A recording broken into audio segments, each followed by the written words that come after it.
Today is July the 5th. Here are some of the papers we have for you this morning. The Vanguard newspaper is coming first, and it leads with 21 LGAs in 10 states, FCT submerged in flood. That's according to the federal government. Says no release of water from dams. Cameroon's Lagdo Dam wants states' LGs to safeguard lives of Nigerians. All of these you have packed on page 5 of the paper this morning. The front page of the Daily Independent has this one. Tinubu moves to inject 2 trillion naira to reflate Nigeria's economy. Health, social welfare, agric, energy, power sectors to benefit. President inaugurates Presidential Economic Coordination Council. Dangote says economy can be turned around within few months. How that is going to happen, find the details on page 29.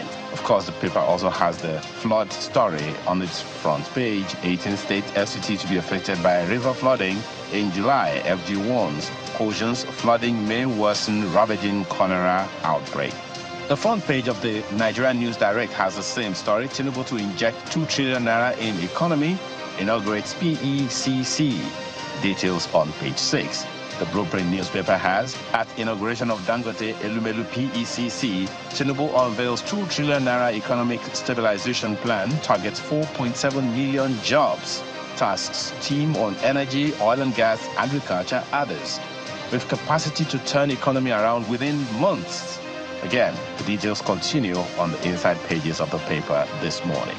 Now, some other stories making the headlines this morning includes this one on the front page of the Guardian newspaper. Parties kick as courts deliver upsets in Edo Rivers Power Games. Details on page 6 of the paper this morning. This Nigeria, appeal court reinstates Rivers Speaker Amewule, 24 other lawmakers. Court nullifies Edo PDP Guba primary. Federal court in Kano says only EFCC can probe ex-governor Kanduje. Details on the inside pages of this Nigerian newspaper. New Telegraph has the same story. Court rulings upturn political landscape in Edo Rivers. The story has details on the inside pages. At the bottom of the front page of New Telegraph this morning, Tinubu earmarks 2 trillion naira for economic stabilization. And right beside that one, FG to Nigerians. Expect more rains flooding in 19 states, FCT. Details on the inside pages of the paper. Those are some of the papers we have for you this morning.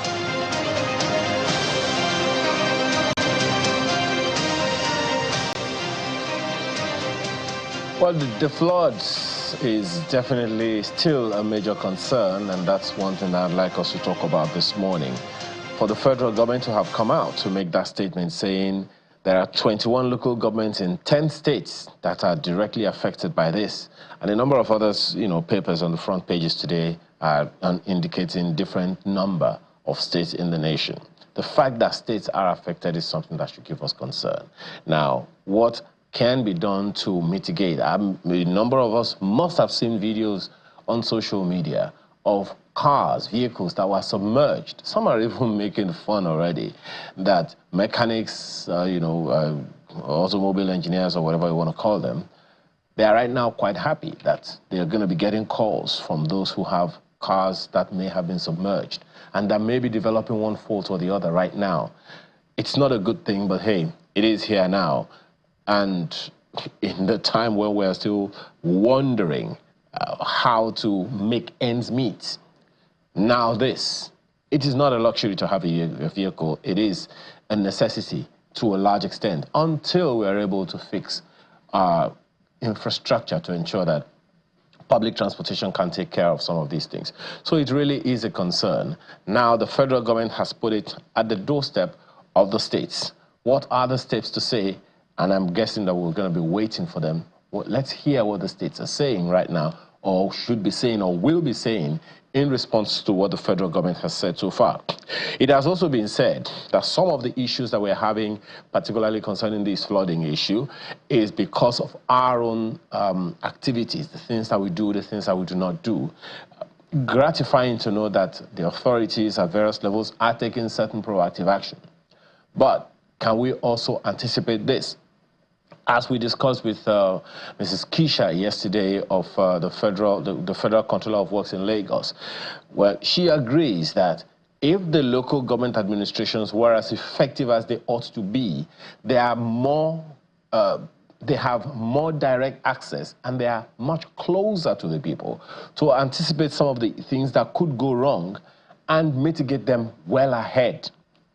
States, Loma, LASEPA, they are state government agencies, and they really are doing a wonderful job.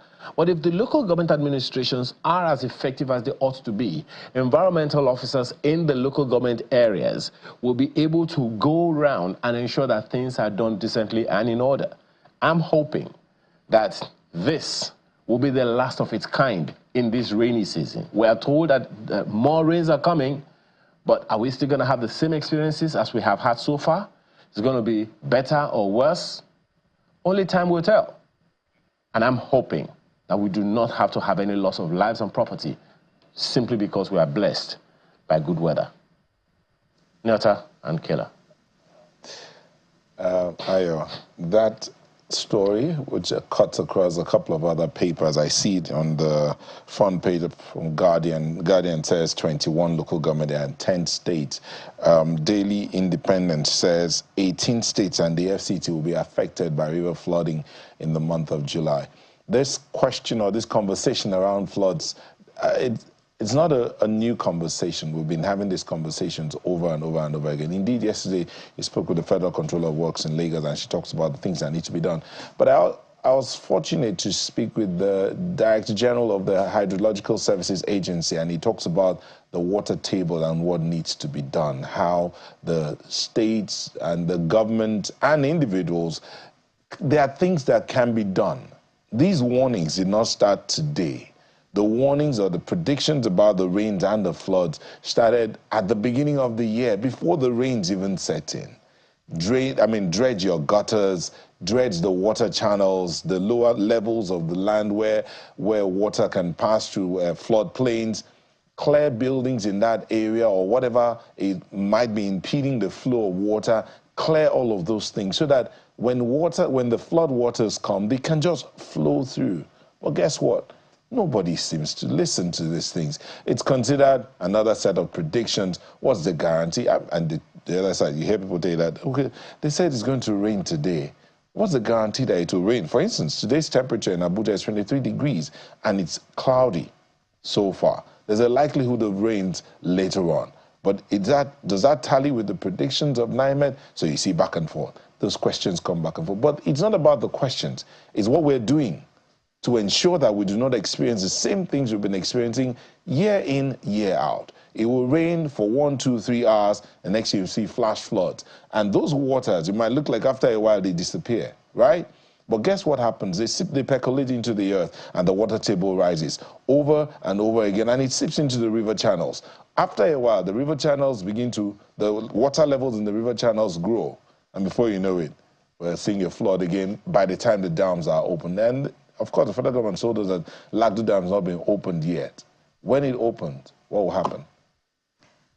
Yeah, when it comes to flooding in Nigeria, it's become very disappointing that this happens every year. And I believe that it's partly because of the fact that there's no accountability. There's no accountability mechanism. There's nothing that compels state governments to do the right thing on time. So what usually happens every year is that we hear these disappointing stories. Oh, so-and-so states will be submerged. Then we now hear the governor cry out, oh, farmlands, my people, has been destroyed, and this and this and that and that. And then Nigerians go on social media and do videos and say, oh my God, flood, people have died, oh my God. And that's it. That's it. If more can be done, if accountability can be ensured, if it is now a situation where we get these governors, if they have to pay somehow for this carelessness, because it is a sign of bad governance. Whether the people want to hear it or not, it's the truth. If your state is constantly submerged, there's something you're not doing. There's something that is not happening. There's something that you're supposed to do. I understand that sometimes it can be the people. We heard Madam Keisha yesterday say that. You know, that people are very irresponsible, blocking up. In fact, we saw videos day before yesterday. During the floods, people were throwing refuse into the flood. That shows you a different level of irresponsibility. But that's why there's government. Government has a job to do ensuring that people do the right thing. There's a phrase that I heard many years ago: the law doesn't change the heart, but it will tame the heartless.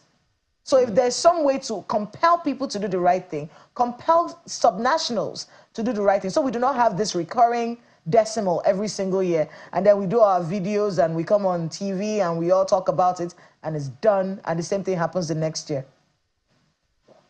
That has to be checked. Well, as interesting as it might be, all the papers and the efforts of the federal government to revive the economy, Vanguard talks about over 3,000 fake graduates coming from JAM. That's on the front page of the Vanguard newspaper. A plethora of headline stories on different newspaper breaks. But that would end a look at some of the dailies. Sunrise Daily will be back in a moment. Don't go away.